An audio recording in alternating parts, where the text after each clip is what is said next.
Yeah. Hey Sugar Lumps, it's me, Keisha, and I'm here with tonight's All Tea, All Shade P-Valley Season 2 Episode 7 review. Y'all ready to get into it? Let's get it. Let go. So we start off the episode with a flashback montage scene of Ernestine singing at the Pynk. It starts off from the 60s and goes to the 70s up until the 80s when Clifford was a little boy. We see her being the prominent performer at night. She's singing, Loretta Devine. It is a must if you're going to use her on the show to not only show her acting chops but her singing chops as well, because she got started with singing on Broadway. So it was just wonderful to see her singing and shining on stage and seeing how the Pynk used to be to where the Pynk is now and how it has changed so much over the years. But even throughout the years, we always saw something as far as the sex industry going on with pimps and buying women or whatever, or girls, tricking men out of their money, whatever it was. And we also, like I said, got to see Uncle Clifford with his mother as a little boy, because we've never really seen or heard much about Clifford's mom. Where is his mom? Where is his dad? Or anything like that. So it was really good to see that. But it was also very nostalgic and sad because we know that Ernestine character is very sick with COVID and they're about to lose the club again. So it's just really, really sad. So we see her daughter Beulah coming to her in a white dress and cape, and she's like, "It's time, mama." And Ernestine says, "No, it's not. It's not time yet." And so we see her daughter Beulah walk backwards and fade into the darkness because Ernestine isn't ready to go yet. And I'm like, "No, don't take her, Lord. Don't take her. Take me, Jesus. Don't do it. No, no, no, no, no, no." So we then go to present time, and Cliff is at the Pynk and he's just walking around the pole, just reminiscing on everything. And he talks to Haley about, like, this just might be a strip club to you, but this is my family's lineage, our heritage. He explains about all the things that happened in this club, the things that he saw, how he has been running around the Pynk since he was a little boy. Like, this is my family legacy. And she like, "You're not going to change my mind about selling. Like, you're just simply not going to do it. I'm not having it." She was like, "Promised Land offered me $5 million. He was like, "Oh, what? Oh, now wait a minute. Now we might be able to talk about something. Now we might be able to negotiate." But she was like, "I didn't take it." He was like, "What?" Then he tried to act like he wasn't pressed.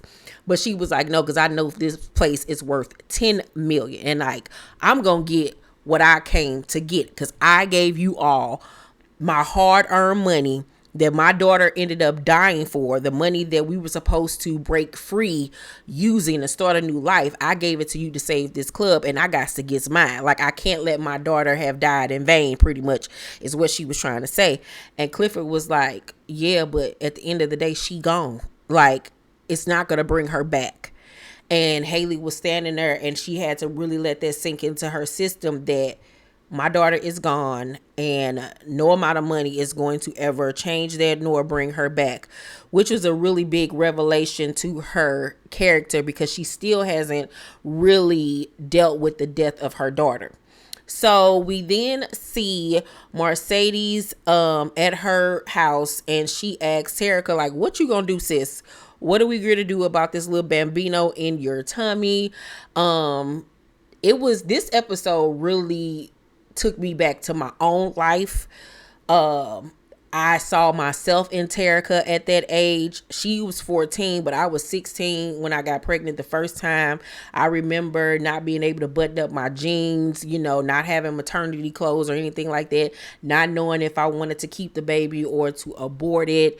My boyfriend at the time wanted me to keep it. I'm having this sinking feeling inside of me of not wanting to keep it, but then wanting to keep it. It was just so many different emotions. So I understood firsthand where they had Terrica's character going with this and how she felt, because I myself, like a lot of other teenage girls, have been in that position. And you got a mama that's just like, what you gonna do? Because your mama is mad, she's disappointed in you, she's shocked that her child is pregnant. It's so many emotions that go on when you have a teenage pregnancy happen in your family. But Terrica is just like, I don't know what I want to do yet. I don't know. Like, she's trying everything to avoid having to think about it, really. So we then go to Lil Murder, who is laying on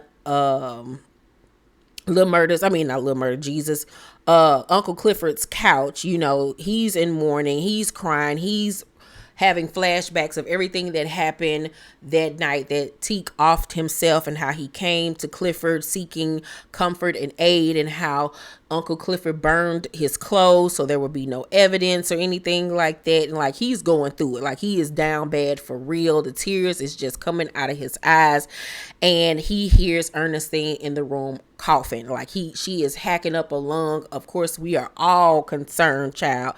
And he ends up cooking for her a good old soul food meal, because Clifford's food is basically like eating dog food. So she like, that shit gonna kill me before Rona do. So she tastes his food, and she was like, okay, Chef Negro D. It was a lot of really good jokes in this episode. So she's doing a little bit better in that moment, but not nearly where she needs to be. But at least she's eating. But she's really clammy, and she's just, like I said, down bad. And she lets Lil Murder know that she smelled death on him the night that he showed up, and she was like, all that blood. Now, mind you, she can't even see, but she has that sight of knowing when some shit ain't right. And so that really shakes up Lil Murder, like, god damn, like, how the fuck she know what the fuck is going on? Like, that really spooked the shit out of him. Then we see Keyshawn, Derek, and their kids. They're at the grocery store. This psychotic ass is trying to be nice to her, asking if she wants some moon pies and shit. Like, this gonna make up for her eye looking like the Terminator and shit. Her eye all fucked up, looking like a crypt keeper. And she got a mask literally all the way up to her bottom lash line, child, trying to hide her face. And she just like, no, I don't want no moon pies. Like, nigga, do you see me? Like, the fuck? And she then spots Autumn at the end of the aisle. And so she lies and make up an excuse that she needs some makeup to cover her face. So she leaves the baby behind, and she goes into the makeup aisle, where she of course runs into Autumn. Autumn is like, I figured this would be the aisle you would come to. And she was like, I see you didn't use my gun. And Keyshawn is like, I just couldn't do it. I couldn't do it. And Haley was like, look, there are other ways to get out of this situation. And then her baby started crying, and Derek is like, Keyshawn, because he ain't about to be dealing with no crying ass baby. We already know what he'll do when he get upset. He'll end up beating the damn child. So she was like, I gotta go. And so she scurries off. And it's just so sad. It's so sad to see, a woman that is being physically, emotionally abused and manipulated, and just everything that she goes through on an everyday basis just to survive. You know what I'm saying? But like I told you guys, Keyshawn is going to have to save herself, and that looks like what is going to happen. Cliff returns home from the Pynk, and he like, I'm home, grandmother, Ernestine. He don't get no response. He like, little homicide. That shit was funny as hell. So he don't get no response. So he think that Lil Murder done left Ernestine in the house by herself. He is freaking the fuck out. Like, I know this nigga did not. He goes into her room and finds Ernestine in the bed sleeping, Lil Murder sitting in the chair next to her. And he like, dude, I'm here. I ain't going nowhere. I took care of everything. I took her blood sugar level. She's fine. She's eating. Like, she resting. Like, chill. I got you. So they end up going into the kitchen, and Lil Murder feeds her, and she was like, okay, you fine, got good dick, can rap a thug, and you can cook. All right. Baby, you wouldn't have to tell me shit, okay? I would never leave that nigga side. All right, you give me good dick and goddamn a 3-course motherfucking meal with vegetables, a starch, goddamn it, a goddamn meat and cheese, dairy, child, you wouldn't be able to tell me shit. So Lil Murder end up asking him like, what's going on with the club when Haley, and he was like, like, this little bitch is driving me insane, but she didn't got a deal for $5 million. And Lil Murder was like, well, shit, that breaks it down for you like 1.6 million. And Cliff was like, okay, little calculator. The jokes on Lil Murder this episode was hilarious. So they sit down talking or whatever, and the subject of love comes up. And Clifford was like, I thought you said you would never choose love over money. He was like, basically that's how I used to think or whatever. And Clifford made a comment about, I forgot what he said, but basically he was saying something to the effect of love. I forgot what he said. It was something that was really good and it was really touching. I think he said something about he wanted more than love or something like that, or he got the money or something and he wanted love. Don't give me the line, but whatever the line was, it was really a really thought-provoking line that showed on Lil Murder's face when he said it. Like, damn, like this nigga really fuck with me, like for real, for real, for real. And I'm still wondering when Uncle Clifford finds out all the details of what happened that night, is that going to make him feel some type of way? Like, you was with a whole nother nigga, you know what I'm saying? Somebody that you really cared about or whatever. Like, I'm telling y'all, that's going to be a problem. That is going to be a problem. I feel like that's what's going to end up breaking them apart once again. And by the end of this season, Lil Murder going on tour and leaving again. I really feel like that's what's going to happen. So Uncle Clifford also mentions to him that, I heard you crying in your sleep the other night. And Lil Murder was like, I don't know what you're talking about, because, he a thug. He can't admit to being, sentimental and crying and shit. And Uncle Clifford just looking at him like, po tink, like, dude, like, I done seen you bloodied up. Obviously, you done been around somebody getting shot or killed, or you killed somebody, and you don't even want to admit to me that your ass was crying. Like, okay, girl, but I'm here for you when you need me. So then we see Terrica and Mercedes in the car. She thinks that they're heading to TCYB to go get some ice cream. I have not heard of that in years. I have not heard of that ice cream chain in years. Oh my God, it took me back. So she in the car singing WAP and shit, and Mercedes is looking at her like, I know your little hot in the tail ass ain't. You sitting up here pregnant and talking about some wet ass pussy. You done lost your motherfucking mind. So what's her name? Mercedes end up asking her like, how many months are you at this point?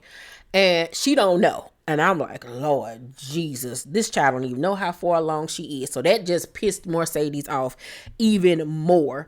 So as they're driving down the highway, Terrica realizes that we ain't heading to get ice cream. We heading to the abortion clinic.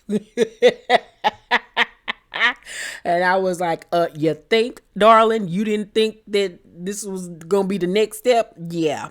So then we go back to Uncle Clifford's house, and Lil Murder finds his phone and he turns it on, and he has all these notifications from people supporting the song, loving the song, the people hitting him up with beats.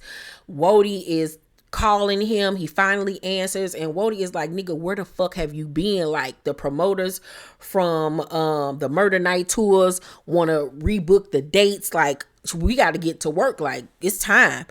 And Murder just like, dude, like he just not in the mental capacity to deal with this yet. And so Teak ends up coming up, and Wody fills him in that nobody has come to claim him yet. And I was like, that is so sad. And it just makes you realize once again, like, why he did what he did. Like, nobody even came to claim his body. Like, that's so sad. And how he had to put him just like in a regular old pine box, because who's gonna pay for his funeral arrangements? And Murder was like, don't worry about that, like, the Hurtville Hustlers or whatever, we gonna handle all of that. And it just stirs up even more emotions for the murder. And Wody tried to be sentimental and be like, I'm so sorry or whatever. But, he ain't really trying to hear that right now, And he was like, look, I got to call you back because he heard a bunch of thumping upstairs. So he goes upstairs to see what's going on. And this is his first time being in Cliff's bedroom. So he, looking around and shit, just peeping the vibe, seeing like this is the place that my nigga lay his head at every night. So Clifford ended up clowning that nigga and calling him Cisco, and I hollered. So, Lil Murder is looking around at all his clothes and everything, and he was like, so you always been like this? And Uncle Cliff was like, been like what? And he was like, like this. He was like, nigga, I'm Uncle Clifford. Who the fuck are you? Because I know who the fuck I am. You're the person that needs to figure out who the fuck are you. And so Lil Murder was like, I'm somebody that the world won't let me be. And I'm like, is it the world or is it you? Oh, okay. All right. So then he peeps all the postcards he sent Uncle Clifford. He was like, you kept them? And he was like, yeah. He was like, which one was your favorite? And Uncle Clifford was like the one where you said, you look beautiful in red. I was like, I love y'all so much. I love y'all. Just kiss and make up. Just kiss, kiss, kiss, kiss, kiss. And then next thing you know, they heard the door open and they like, the fuck is going on? So they rushed down the steps and Ernestine then dipped out on their ass and took the car and ran the fuck off. And so they are like, oh my God, what in the hell is going on? Ernestine is on the motherfucking loose. So then we see Mercedes and Terrica stop at a diner so she can use the bathroom. While Mercedes is in a car by herself, she sees a mother and daughter sitting at one of the tables, and the mother is getting on the daughter, and it gives her a flashback to when she was that age at the diner. And she was with Patrice, and Patrice was like, I'm sorry. Mercedes asked her mama, like, where we gonna stay tonight? Like, they ain't even had no place to stay. And she was like, shit, we got to come up with some money or whatever so we can figure this thing out. Patrice looked over her shoulder and see somebody. And she was like, why don't you go on ahead and go over there? Like, literally trying to set her daughter out. Like, set her fucking daughter out. And when Mercedes was like, no, not doing it. So she opens up her wallet to, pay for the food or whatever. And Patrice ends up seeing a condom in her little wallet. She was like, what is that? She was like, money. She was like, no, what is that? And she was like, it's a condom. And so Patrice ended up flipping the fuck out and was like, what are you doing with a condom? She was like, it's from my boyfriend. He take care of me or whatever. And Patrice got the commencing to whooping her ass in this diner in front of everybody. I mean, slapping her, punching her, hitting her, and everybody just sitting there on froze watching his mama beat the shit out of her daughter. And while she's beating Mercedes, she was like, you ain't gonna be no hoe, you ain't gonna be no hoe. And I'm like, she ain't gonna be no hoe, but yet and still you her mama that literally is trying to set her out to go over there and pimp some man for some money. Like, make it make sense, Patrice Woodbine. And it just made me hate her character even more, because like, ugh, you ain't shit, ain't shit ass mama. So we then go back to present day, and Terrica is back in the car, and she ends up showing Mercedes a picture that her boyfriend drew. And she was like, he want me to keep the baby. He want to take care of us. And Mercedes was like, girl, how he going to take care of you? Y'all are 14 years old. She was like, he can get a part-time job at Crystal's. And she like, girl, that ain't going to pay for shit. You know how much Pampers are? And she was like, basically a dude to tell you anything right now. She was like, your daddy Cortez did me the same way until I told him I was pregnant. Then he ain't had shit else for me. And she was just sounding really bitter. And Terrica was like, you just mad because he loved me and ain't nobody ever loved you and da-da-da-da-da. I mean, just talking real slick at the mouth, but really true tea. She was telling the truth. You know what I'm saying? She was telling the truth on her mama, even though I understood where Mercedes' character was coming from, trying to hip her daughter the game. But you don't know this little boy's intention. This could be one of the rarities where he really is going to stick around and be there for her and love her and the child. So Terrica ends up getting slapped in her motherfucking face. And she was just like, I ain't gonna never put my hands on my kids. And Mercedes was like, yeah, I said the same thing too. And I was like, damn. I'm like, The everything that she don't like about Patrice is what she don't like about herself, because she's so much like Patrice. It's scary when it comes to her relationship with Terrica. It's like no nonsense. What I say goes. You know what I'm saying? She's not cautious with her words.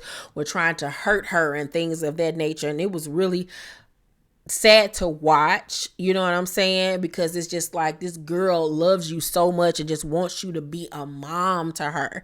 But Mercedes has built up this like stone cold wall to protect herself, that she even does it with her own child. And it's really honestly sad. So they get to the abortion clinic and they find out that Terrica is 14 weeks, almost at the 16-week mark. And after 4 months, you cannot get an abortion. And sad but true, that's the same situation I was in at 16, where I had to make the decision ASAP on whether or not I was going to keep that baby, because I was literally days away from being 4 months pregnant. And it was such a hard decision to make. But at that time, I felt like I had to do what was best for me. So Terrica ends up asking, the nurse, like, if I have an abortion, will it give me cancer? And she like, girl, what? Hell no, it ain't gonna give you no damn cancer. The nurse gonna talk, so who said that? And I was like, that was an obvious homage to Portia from Real Housewives of Atlanta. And it just once again shows how much I love that this show adds in so many references from the Black culture. So we go back to Cliff and Murder, and they somehow, some way were able to track down Ernestine and drove her ass to the goddamn river. They find her literally about to walk her ass into the river and literally drown and kill herself. They catch her. She just like, Beulah, I'm ready to come. And Clifford just freezes, and Murder was like, who is Beulah? He was like, my mother. And so he realized at this point, like, damn, she about to go. She is literally about to go.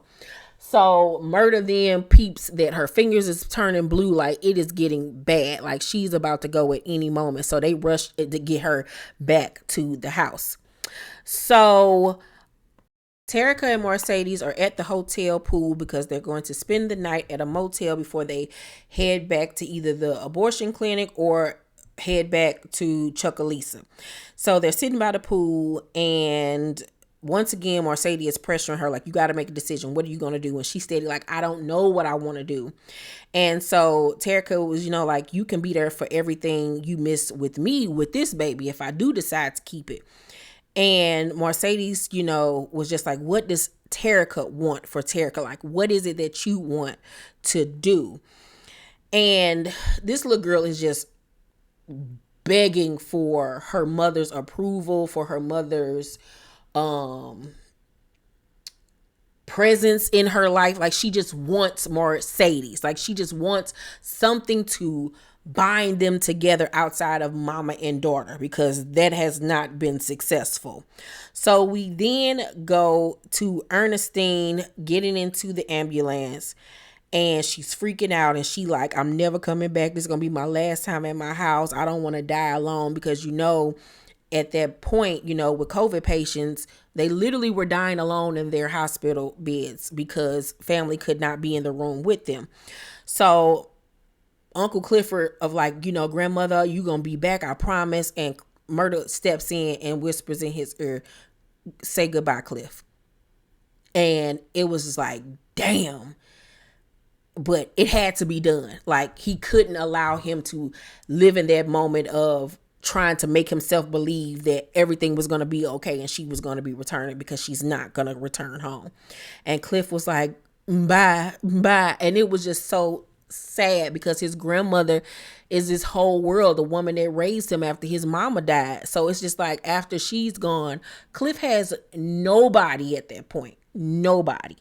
So that was just, it was heart-wrenching. I hated it. So we go to the hotel room, and Terrica calls out Mercedes' child for not being a mama for her, because, Mercedes loves to say, they kept me away from you. They wouldn't let me do this, that, and the third. But she was like, well, what about my birthday? What about this? You could have came to those things and you didn't. And Mercedes was like, you have no idea everything I've done for you and for us. But it still don't negate the fact that, girl, you should have stepped the fuck up, sis, and you didn't. So Terrica ends up storming off and running into the bathroom and locking the door. And Mercedes looks in the mirror and she sees Patrice in the mirror. And I'm like, yes, girl, the woman in the mirror is you. This ain't no man in the mirror. Michael Jackson situation. The woman in the mirror is you, because you're just like your goddamn mama and you need to change if you want to break the cycle. So Mercedes goes and knocks on the door and was like, Terrica, I'm trying. And Terrica's like, you ain't never have to prove nothing to me. I just wanted you to be my mama. And I was like, I hate y'all. These last 3 episodes has been too much, child. I just been crying all over the place. And Terrica's like, I ain't gonna be like you and Shell. Like, I'm gonna love my baby. My baby ain't gonna never have to wonder about whether or not my mama wanted me to be aborted.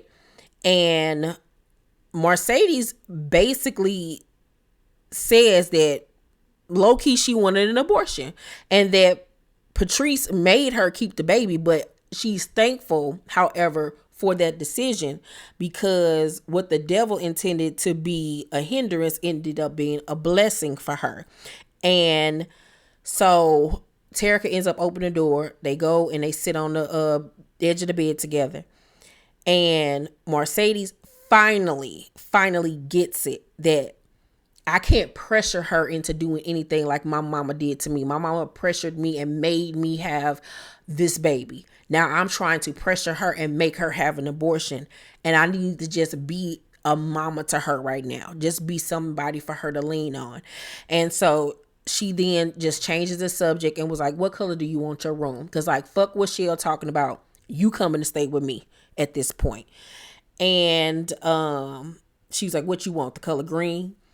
And Terrica was like, how you know? She was like, because I'm your mama. Like, yeah, I might have fucked up a lot, but I do know you and I do care for you and I do love you.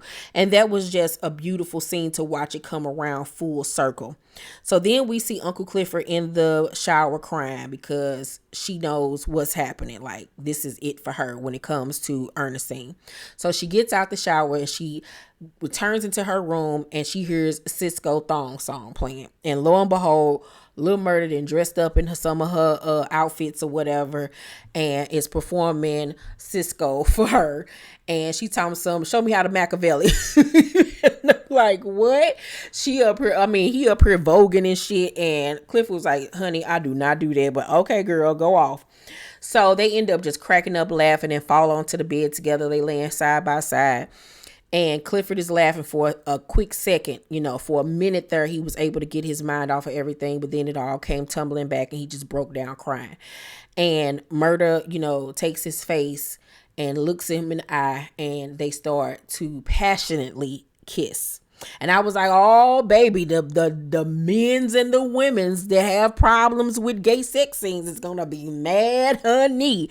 I'm like, get over it. Get the fuck over it. There was a beautiful scene, honey. So I knew right then and there that this sex was way different than his sex with Teak. Teak was more like animalistic, hungry type sex. With Clifford, it was two souls connecting. This was love making right here. This wasn't just fucking. This was a love making. And so they're making out and everything. And, Murder is used to topping, but tonight he didn't want to be the top. He wanted to be the bottom, honey. He said, I want to feel you inside of me. And he told Uncle Clifford, we don't need no rubber. And Clifford was like, are you sure? You sure? You good? Like negative sure? Like you ain't got the HIV, do you, nigga? He was like, nah, I'm good. I promise you I'm good. I want to feel you inside of me. And I was like, okay, girl. All right. And so Uncle Clifford give him what he want, child, and he tops him for the night, and they make love, honey. And when it came time to climax, Murder whispered in that nigga ear, fill me up, nigga. And I was like, yes, come on. Next time I let a nigga crack this back without a goddamn me rubber, I'm sure gonna say, fill me up, nigga. Yes, put this motherfucker on full. I don't want to be on E. Yes, sir. So I love that scene. It was fucking beautiful.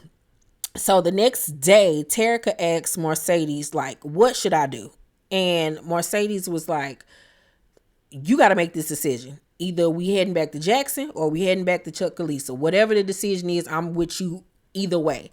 And she hands Terrica the keys. And it was so symbolic that you are the navigator of your life. It's not about me. It's about what you want. And as your mother, I'm just going to be here to support you. And it was such a beautiful scene. And in the end, Terrica makes a decision to abort the child. And low key, Mercedes is happy about it because she smiles as she looks out of the window. So we then go back to Little Murder. Him and Clifford the next morning are laying in bed.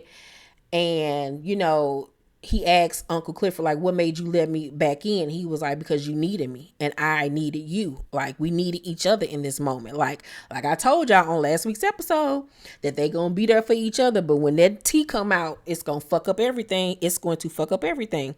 So Lil Murder then begins to cry. This time, now he's the one crying because thoughts of Teak and everything is coming back. And he was like, that night, and he starts to tell him what happened. He was like, that night. And Uncle Clifford was like, shh, when you're ready, I'll be here to listen. But obviously, you're not ready to talk about this. So when you're ready, I'm here. It's no rush. He was like, I got you. You know what I'm saying? And so Murder just lays there with tears in his eyes. And I was like, oh my God, I'm so happy to see them together, but I know this is not going to last long. It's not going to last long at all. So we go back to Mercedes' house. They are back from Jackson. Terrica is laying on the couch with her legs propped up on Mercedes' lap. She has had the abortion. She has a heating pad on her stomach. And Patrice comes on the television with one of her goddamn sermons or whatever the hell. And Terrica wants to change the channel. She was like, nah, we can't let her affect us. Like, we good. Like, fuck her. So Terrica then calls Mercedes mama. And Mercedes was so happy. And she was like, mama, am I going to burn in hell? And I was like, oh, bless her heart. And she was like, if you do, I'm going right along with you. And I was like, you better be a mother. You better be a mother. But that was one of the things I was most scared about when I had my abortion, that, oh my God, am I going to go to hell? I repented, child, because I was like, Lord, don't send me down below. Don't send me down below, Jesus. So at the end of the episode, we see Haley make a impromptu visit at Keyshawn's house. Derek answers the door. He looking like, who the fuck are you? Because she is not allowed company. She can't come outside, child. And so Keyshawn is standing in the hallway, and she's like, Derek, that's Haley. She used to work with me at the club. And Autumn is like, yeah, I just came to bring a gift for baby Regal. So, he decided to be nice for once and let the girl in. So they in the baby's room, and Keyshawn lets her hold the baby. So, this was a great moment for her character because, the loss of her own child. And so she's rocking the baby, and she starts to tell the baby a story.